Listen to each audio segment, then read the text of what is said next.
This is Living Raw Radio, and my name is Geeta Sidhu-Robb, and it is such a pleasure to have you all with me again today. And as always, I have these phenomenal, amazing guests. Today's guest is the wonderful Sandra Green, who has all these incredible sort of qualification-y type things. The thing I've always liked about having guests on is that it's really, I find it's very interesting that we are all born in one place and then we go through life, and I always say this, and you somehow, life makes you take a left turn and you end up doing something completely bloody different, and you're like, how did I end up here? And yet when you look back through your life, the germs of the brilliance of actually arriving at this place were there from when you were born. So I love that thing of, oh my gosh, it's unexpected. And yet the other bit of it is actually it's not at all. So Sandra Green, welcome, and thank you so much for joining me. Delighted to be here. I really am. Thank you. And I'm going to read a little bit of you're a certified executive coach, you're founder of the Women Leaders Association, you're a speaker and an author. The thing I like about you being an author is the name of your books. One book is called Handbags in the Boardroom, and the other is called Smash the Glass Ceiling. They literally do what they say on the tin, don't they? So I love this. And I hear you talking a lot about coaching, which I love, because I love coaching. And you obviously, it's something that just feeds you. It's something you really, really enjoy, which is fantastic. And also because you're in Cheshire, so you're further north. So you're not just yet another person that lives in London doing what we do. Nothing, there's anything wrong with any of us. but so talk to me about, because you lost your mother quite young, didn't you? I did. Talk to me about that and how it shaped what happened next. Yeah, absolutely. It's interesting you say about how you turn up in life and how your life steers you. I think for me, I always knew there was something more, something bigger, something I was kind of destined to do, but it took me a very long time to get a handle on it. Yeah. You take a lot of blind alleys, don't you, and cul-de-sacs that you go, oh, here we go again, and that bounce back ability is really strong. Yeah, so what happened to me, when I was 13, so I was brought up in the Northwest. I've got a strong male-dominated family, brothers. I was the only girl. When I was 13, my mum sadly passed away with breast cancer. It was 38 she was, yeah, she was 38. My little brother was only 4 at the time. 38. She was 38, yeah, with 3 children. Yeah, and it was horrific, really. It was just awful. And actually, when I look back, I didn't really process it. My dad went out within a couple of weeks and started dating. He was only in his early 40s, and he met a woman within about 6 weeks. He'd met this woman. She moved in within 3 months. We moved house within 7 months, and that was kind of the end of my mum, really. And suddenly I was in this other life with this, and it just all moved at pace. And there was, because of how short my mother's life was and what an amazing woman she was, I always thought it can happen to any of us at any time. We have to make the most out of our life. We just have to. We really have to do that. So I was always drawn to do that. But I was also in an environment where it was quite male dominated. So it was kind of, women are at home, women look after the kids, women do the... That's why your father did that so quickly, because he needed a woman to look after the kids, because that was that type, wasn't it? Absolutely. And also my family was sports mad. So my dad was a bookie, and we used to race greyhounds. So I sort of travelled all over the UK from when I was about 4. So sport and rugby and boxing, and that was my life. So I had this very male life, very male biased, and I love my family to bits, don't get me wrong, but this sort of sense of I need to do something else, yet I'm being pulled to be at home looking after a family, you know. So it was a sort of real conflict for me for a long time. And yeah, so what can I say that's interesting? I was the first... No, that's all interesting. So what, as you got older, yeah, how did that then because that sense of urgency, that inner voice, I always say to people that it's like a tapping on your shoulder, which then turns into a thunk above your head going, oi, bloody pay attention. And I find that it's sort of around 30, 35 that it really comes and gets you. Yeah. And that's why most of my clients are over the age of 40. Well, two things actually. I think the first thing, the reason I'm kind of banging on about the male thing is I realised that I had imposter syndrome for a long time and confidence issues. Yeah. So I had this quite bubbly personality, but I also felt that I was being held back, and I felt I couldn't do it, and I felt I had to follow. So I had this dilemma going on between wanting to be, knowing I was here for something else, but knowing that I really had to follow this path. So it took me. So I ended up going into corporate, following the corporate route, just thinking it wasn't. Learned a lot. Don't get me wrong, but it just wasn't there. And it was when I was in my early 30s. We actually, my then husband and I bought a business. We left our corporate life. We had the pensions, the cars, the bonuses. We had everything. We gave it all up. We moved back to the Northwest. We bought a big deal. Yeah. Deal left off, big 5-bedroom detached house to a 3-bed semi, 2 kids. One was 3 months old. The other was 18 months, whatever. Bought this business and it was hell. It was hell on earth. You know, these stories about we started on the kitchen table and then we became so romantic in 6 weeks. Yeah. No, we almost went bankrupt. It was hell. And again, always this sort of sense of... There's a point there that because being a corporate animal does not actually make you an entrepreneur. No. That's the thing. And people just don't understand that some people actually are better being corporate, and actually that some people are better being entrepreneurs, but that there is such a shift between the two, which we don't understand, right? Completely agree with that. Completely agree. And the one thing that I realised... Is that your dog making those sounds? No, it's a blooming door. Bear with me. Can you... Yes, please. It was the wind. I've got the window open. It's live. We can do anything we want. What was I going to say? Yeah. So the one thing I realised, and if anybody is kind of in that sort of, do I make the shift or not, was because I'd left Nottingham where we were living and my kids were born to come back to the Northwest, was I needed a network. I hadn't realised the value of a network. I needed to get to know people. I was very insular. I was very heads down. I was in that classic female, do a good job and everything will come, you know? So I thought, right, I'm going to have to start again. So I went back into corporate, had a great career for 5 years, really enjoyed it, and then thought, I'm ready. I built the contacts. I knew what I was going to do and I was ready to get going. It still took me forever. I still fumbled around for for too long. But it was, and I was in my early 30s. It usually means personal growth and personal development. And you're sharp, you, aren't you? That's what it is, isn't it? That's precisely what fumbling is. Absolutely. So a never-ending kind of following my heart and learning and learning. And I still feel, I mean, I've shed about 200 layers. I think there's still 2,000 layers to shed, you know. Yes. My coach says to me, new level, new devil. It's so true. You break through and you go, great, I'm on it now and I can really go for it again. And then you get another tidal wave at you and you think, Christ. And it just... I've done this.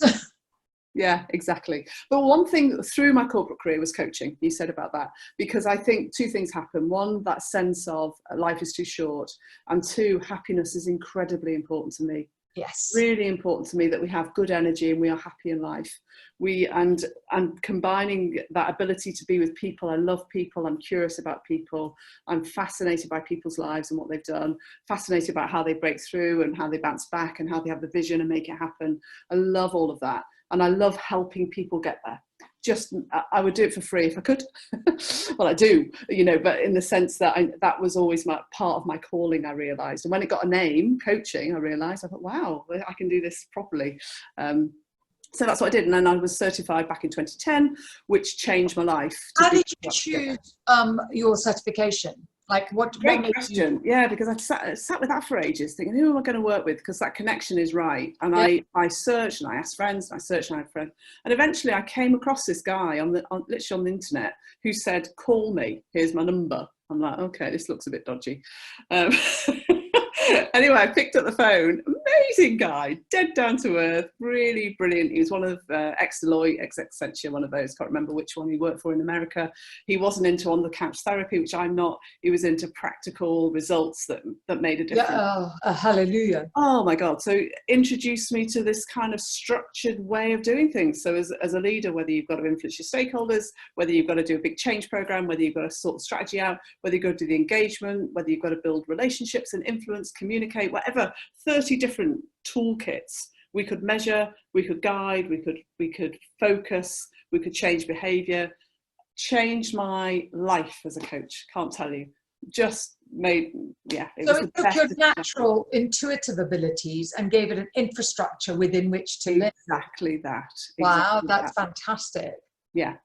So that was one of the best moves ever made. So I do think in life you do have to get yourself the right mentors, the right guys, Yeah. the right trainers, and take your time doing it. I've wasted tons of cash on being sold programs. I don't know if you have, Geeta, but you know, when you Who hasn't? the program looks great and you buy it and you go, well, that was a waste of time. And you know, so I think you have to. I'm much more savy now about what I invest. How do you choose that then for people that, I mean, we've all done a million programs, right? And about 999,998 were shit for us. Not that they were bad programs, but they were good for us. So how do you choose that now? Because that's a really interesting question. Yeah, so I'm working with a coach at the minute that I sort of followed on and off for years, and what I know is I need practical stuff because I need stuff. I need to roll my sleeves up. I don't do theoretical academic ways of being. It's not my style. I don't want to have a debate and a discussion.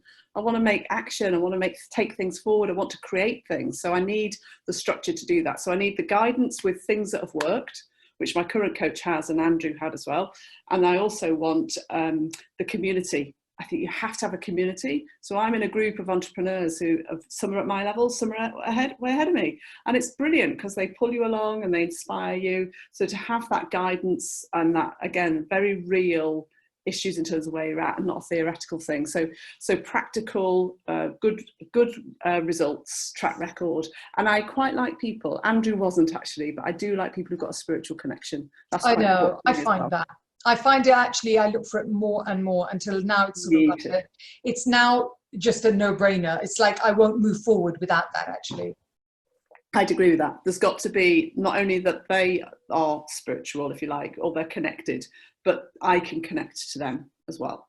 I think it's almost, the interesting thing is that people who aren't spiritually connected almost feel much more one-dimensional when you're trying to learn, whereas people that are like I used to not bring a lot of my spirituality into my coaching. It was just something I did privately for me. And then as I've gotten more confident as a coach as well, I bring it so much more into the teaching of what I'm doing. And I found that it just adds so much depth to what we're doing. Because you know what, and this is going to sound so woo-woo, yes, I have all those toolkits, and yes, you focus, that helps the left brain and it gives you the credibility. But actually what you're doing is you're connecting to this bigger spirit that's out there, this bigger energy field. The universe exists. The universe exists, and actually all we do is we just open up to it. Exactly. So we just allow what needs to be said and what needs to be shared and what needs to happen to come through us. And it took me, again, a long time to trust that intuition.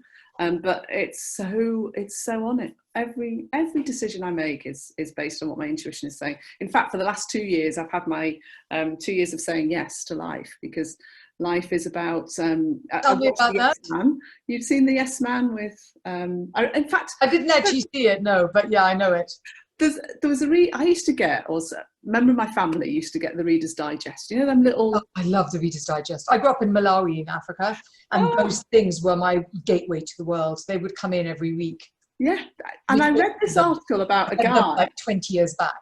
Exactly, yeah, they were big, weren't they? And this guy had said yes to life, and I thought, wow, he said yes to every question he was ever asked. Just say yes to. So I was like, really? And then the film, The Yes Man, was done based on that with Jim Carrey, and I'm not a big fan of him, but I really like the film, and I think somebody's done a TEDx talk about it now as well. So I've just decided to adopt the whole thing and just say, how's that? No, back up. So how's that working? What happened? Everything's happening. My life has transformed on every level. I can't tell you. I've lost nearly 2 stone in weight. What was the peculiar, like when you started, take yourself back, because now you've got the hang of it. I mean, like I live with teenagers. I'm trying to work out how I'd say yes to everything. I'd probably end up like on the street with. So it's yes for you. It's yes for you. Ah, okay. So yes that serves you. You see, this is why we break it down. How did you start? What were the things that were really weird that you thought, oh God, I can't say yes to this, and then you did anyway? Because it came out of my mouth. Because I the filter had gone. Hysterical. Yeah, it was. And I thought, I can't eat. I wish I could remember what the first yes was now. I don't even know if I can remember. It'll probably come to me. And then it was such a great experience. I thought, oh, I'm going to do that again and again and again and again and again. So, yeah. Before that, did you used to say no? I'd say think about it. Oh, I never do that. That's maybe why I No, don't. no, because you're an amazing entrepreneurial woman who's done the fabulous Not things. even. You started saying yes to life years ago. Actually, you know, I wish I had. no, it came from a different place. I came from, I never want to get older and think, I wish I had.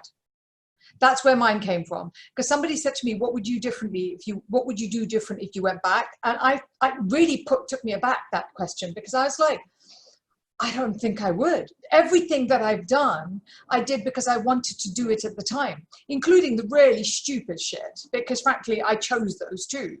I might have left a husband earlier because, you know, but even then I remember thinking, well, my youngest was 6 months old, so how much earlier would I have left? Yeah. When I thought it's time to leave, I left, you know, so I might have waited for the yes to get a bit shouty before it, but I never wanted to regret anything. And I think also, I talked about my mum. I had also a sad situation with my dad. So at 67, which is a lot older than my mum, but at 67, he died of CJD. And I don't know if you remember the whole mad cow disease that hit.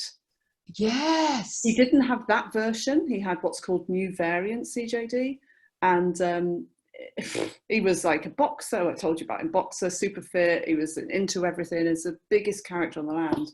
And he died in 3 months at that age. And it was hell. That was like hell on earth. And I thought, crikey, Sandra, you've just got to live.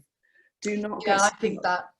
That was. I also think that I think that the universe has punished me when I don't say yes. And I mean punished. I mean, like, it is now so painful to not say yes. And when you get to that, once you've done your first yes, the universe is like, aha. Yeah. We've got a live on here. That's what they say. You know how to do this, chick. Now there's no escape. And you gotta think, oh shit. And I find myself regularly doing things that give me a headache at the thought of doing them, but thinking. So I had an example actually of that idea, which was straight after COVID, 2 weeks into lockdown. And I thought, oh my God, what am I going to do to help? How can I help people? What am I going to do in this environment? It was a Friday morning. And it was just before Easter, so it was a week before Easter. And I thought to myself, I woke up and obviously the universe had spoke to me in the night. And I thought, I need to put on an event. I need to get some great speakers like you, for example. If I'd have known about you then, you would have been in my fold. And let's see if we can just inspire some leaders. Let's put some free stuff out there. Let's get some people together. So I thought, okay. So I literally woke up at 8 o'clock, or got to my computer at 8 o'clock, fired out an email to a group of entrepreneurs and said, anybody interested in supporting this, just a free event, see what we can do. Well, I checked again at lunchtime, I had 14 amazing speakers from around the world and authors and things say yes please, and I ended up with 25. And over that weekend I put together, and I'm not techie, sales page, and not a sales page because it was completely free, a login page, and all the marketing together, and we had 550 people sign up to that event. It ran for 2 weeks.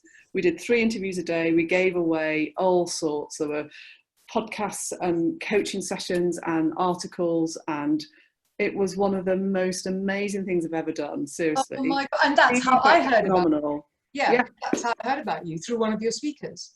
Yeah, yes, exactly. It was exactly that. Yeah. And again, just shows the power of when you open up, when you listen to your intuition, everything fell into place. That's the other thing I don't know if you noticed. Time will expand or contract depending on what you can do. So I can turn depending on how much fun you're having. Quickly. So sorry, Geeta. Depending on how much fun you're having. Yeah. What did you say? I interrupted you. I find that if I need to do something that requires thought, whereas before it would have taken me days, I can probably do it in half an hour now. That might not be quite as good quality, but jeepers creepers, that ability, as you say, when you're in flow, when you say yes to what the universe is asking you to do, time just changes dimension. I can't describe it. It does. Well, it changes the quality of what it does. And time does have a quality, and I find that it's interesting that people don't see and feel that. But when you're saying yes, I find that it's not just effortless, but it's faster. Yes. Everything is so much quicker. It just all turns up and you're like, oh, yeah. Okay. Oh my God, yes, oh. And it's sort of like whizzing past you as you just nod at each one as it goes and go, yes. And I've had days where I've woken up in the morning and gone, especially since COVID, because we've been open, we've been trying not to fire anyone, but we've had to, and we've really doubled down and invested in our business, which was very frightening. Mm. And I've been waking up in the morning with a yes going through my body, and I'm like, okay, bit weird, but all right, we'll take it. So it is whereas when you're doing shit you hate, oh my God, it's so bloody boring. It takes fucking forever. Yeah, completely agree. And again, we get stuck, don't we? This is why coaching's so fab, because I really feel for people who are stuck and going through the motions. I did that for too long, years ago. I will not do it now. I won't do it. Yeah, I cock up. And yes, there is stuff I have to do I don't like as much. But, 80% of my day is amazing. I wake up every day. I wake up really early. I wake about 4:30, maybe 5 o'clock. And I feel alive. I just feel so alive with life. But what I like about what you said is I've heard you say more than once in the very short time I've known you, I would do what I do for free because I love it so much. I would, absolutely, without question. Yeah, and I feel incredibly blessed, when you really tap into what you're here to do, it's kind of like, oh, okay. And then you get stretched all the time, don't you? Just get stretched that bit more and that bit more. Yeah, and now you need to kind of think about it in this way and this way. And you're like, what, me? Yes, you. And the other thing also I realised as I've gotten older, I'm now in the kind of place where I used to look up to people. They're looking up to me now, and that's weird. But isn't that interesting? That I've always struggled with that a lot, and I talk about it a lot, where you have to be inspiring, and I'm like, no, because I don't feel it. But then I realized not feeling inspiring and still showing up is in itself inspiring. Yeah, but inspiring, if you break it down, is in spirit. Yes, and you are in spirit. You can see it through you. The energy around you is huge, and it's connected. So you are inspiring. I've never to own it. I love that. I have never thought of it like that, being in spirit. Oh my God, that's great. So that's where your energy comes from and your focus. And but you almost don't need to focus, because once you're there, it is what you're doing. Yeah. We are being, funnily enough, I did a talk last night on feminine and masculine power and how we embrace feminine energy. And it's not necessarily, it isn't male and female, but women are obviously more feminine, have a lot more feminine energy. And women have this greater intuition. We men have it as well, but the feminine energy really listens to it and brings it out. And as you say, when we operate and we're in our intuition, everything else sort of falls by the wayside. It really does. Get more done, and connections start to happen, and deeper conversations seem to take place. And you start deeper. Instead of having to start superficial and go deeper, you just start deeper. Yeah, you go straight in, don't you, at that level. And that becomes your new norm. And then you kind of deepen again, and you sort of try and connect with people in a bigger way. Can you tell me, we've just yapped our way through this with great joy. I want to actually talk a little bit about the Women Leaders Association. Tell me a bit, there's that brilliant sign behind you as well, for those of you watching. Oh, yeah. Tell me a little bit about that, because I love the idea of that, especially because, again, Northern. I'm sure that there's bloody hundreds of things to do with women. I get it. There is loads, and I'm not. But then I keep thinking coffee shops. You like your Starbucks, you like your Pret. We all have different. I don't think there's hundreds of things to do. I find a lot of my friends in the North struggle to find places to find people with kindred spirit. So the WLA, very brief context, was set up. I was part of an entrepreneurs group, and different people challenged to grow my business. I'm like, well, I don't know what to do. They're like, but you're passionate about people, you're passionate about women. We want you to create a movement for change, was what they said to me. And I'm like, me, a movement for change? Are you having a laugh? I don't even know what that means. And they said, come back in 3 months with your idea. And I'm like, oh crap. And I woke up, had a shower, January it was, and I thought, I know what I could do. I could create a women's network up in the Northwest. There's not a lot up here. Why don't I do something for International Women's Day at least? That was coming up. I didn't really fully know what that was. 2015. Phoned some mates, got a friend who was in Hong Kong, happened to be in the UK, amazing woman. I said, come and speak. Phoned some other people up, hired the Yang Sing restaurant. I had some of my dad's inheritance money, actually. So I hired the Yang Sing restaurant, got the speakers, which is a Chinese restaurant in Manchester, by the way, and put a free event on, which I'll never do again. But I did put this free event on, managed to get 60 or 70 women in the room, which blew my mind. And because I wasn't really big into marketing then either, did this whole thing. And off the back of it, I said, I'm thinking of setting up this Women Leaders Association. This whole idea of You know, you just got to throw yourself into it and see where it goes. I said, I haven't formulated it. It's probably going to look a bit like this. And a number of women there said, oh, I like that. We'll help, we'll support, we'll be a part of it. And so we set it up with the intention of 3 intentions, and they're still true today. One was I wanted to have an authentic network. I hate male bashing networks. I hate victim networks. I hate how great is your pain networks? Oh, this is like, let's get real. Let's support each other. If you need resources or help or whatever, let's do that for each other. Let's be there for each other. I'm really passionate about that. And somebody who came to the International Women's Day this year, which was amazing, we managed to just get it in before COVID.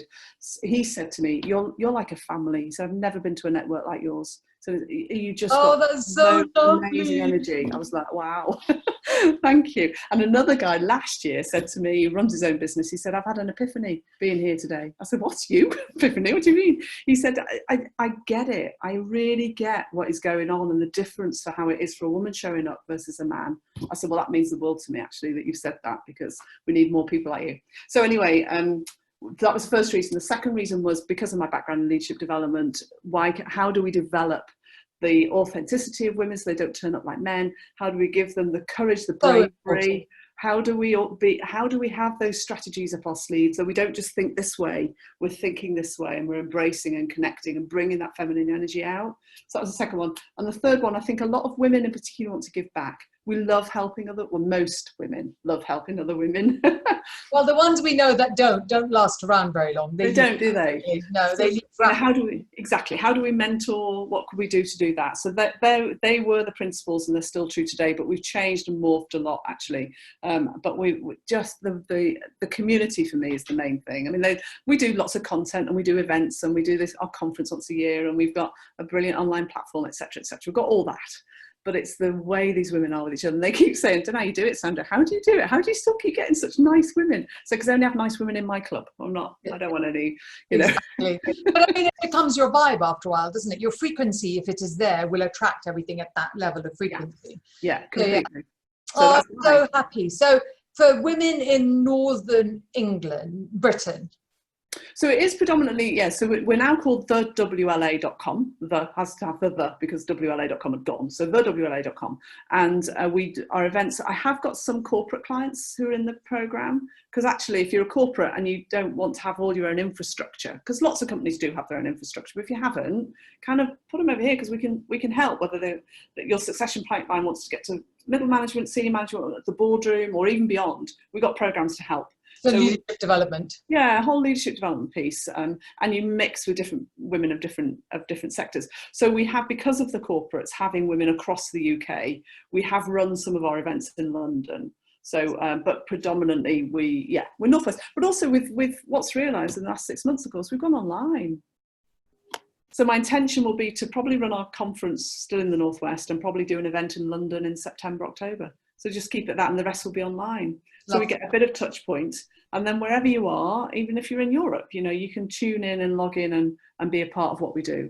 So that's what the WLA is about. It's ace. I love it. I'm so pleased. Good. And you obviously love it, and it's obviously something that feeds you as much as it feeds the people around you, which is just utterly fantastic.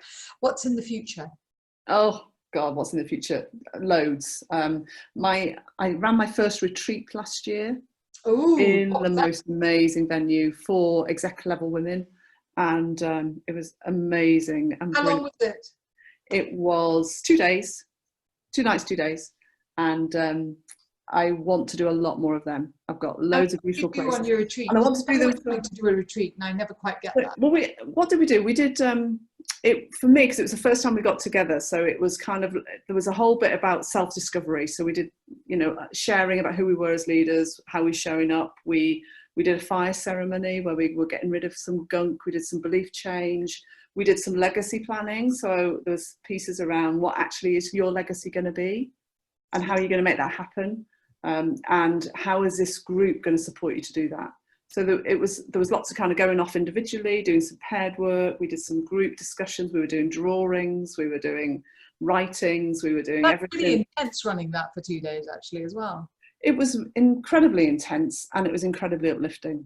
I'm not going to lie. I loved every minute of it. We did yoga, 7 o'clock yoga, didn't go down very well, but you know, get there. Come on, show up, self-care. Love that. You're like, come for yoga and then we'll feed you if you're really good. So I intend to do more of them, and I'd like to do blend of men and women actually. So for me, doing more retreats, I would love to get leaders in different business, in different sectors. So whether they're charity based, whether they're education based. You learn so much from cross-sector work. I really am a fan of it. Bring them together and let's do some really good stuff for society. Because I think that's the one thing I love about working with business people. They can make things happen. They've got a can do. They've got the influence. They've got the infrastructure. So I think if we could start to connect people together in a different way and start to solve some of the societal problems, that would be amazing. And learn and develop as leaders. That would be the bit for me. You've got the brains to make that sort out. I'll help you show up in an even bigger way. Because for me, I'm really passionate that the more leaders show up as to their true selves and the passion that they bring, the ripple effect on everybody who works for them and the organisations that they serve is huge. Amazing. And that's what I want to see. That's where I want to take it completely. So yeah, love helping women wherever you're at, but that's where my heart and passion is. Where do people find you? Where do they find me? I am so a few places. I guess the WLA.com is one. I'm on LinkedIn, Sandra Green 1. Although I'm secret, I'm changing my name. I'm going back to my maiden name because I'm recently divorced.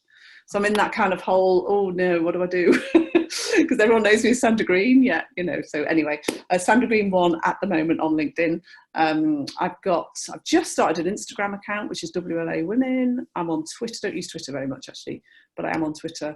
And where else? That's it really. Radio shows like yours. Good. So the www.thewla.com, thewla.com. This is the wonderful and amazing and deeply entertaining and passionate Sandra Green. Sandra, thank you so much for joining me. Thank you. Love that. Loved it. It went super fast. It was so much fun. And I love your passion, and I love that people can get swept up in it and, you know, get all buzzy, and I like that very much. So thank you very much. No, my absolute pleasure. Thank you for having me. Oh, really, such a pleasure. Brilliant. This is Living Raw Radio. My name is Geeta Sidhu-Robb. Thank you so much for joining me. And there will be shortly another episode of somebody totally fascinating and interesting. The good news is I find them fascinating and interesting, and it's my show. So this is where we go. Bye.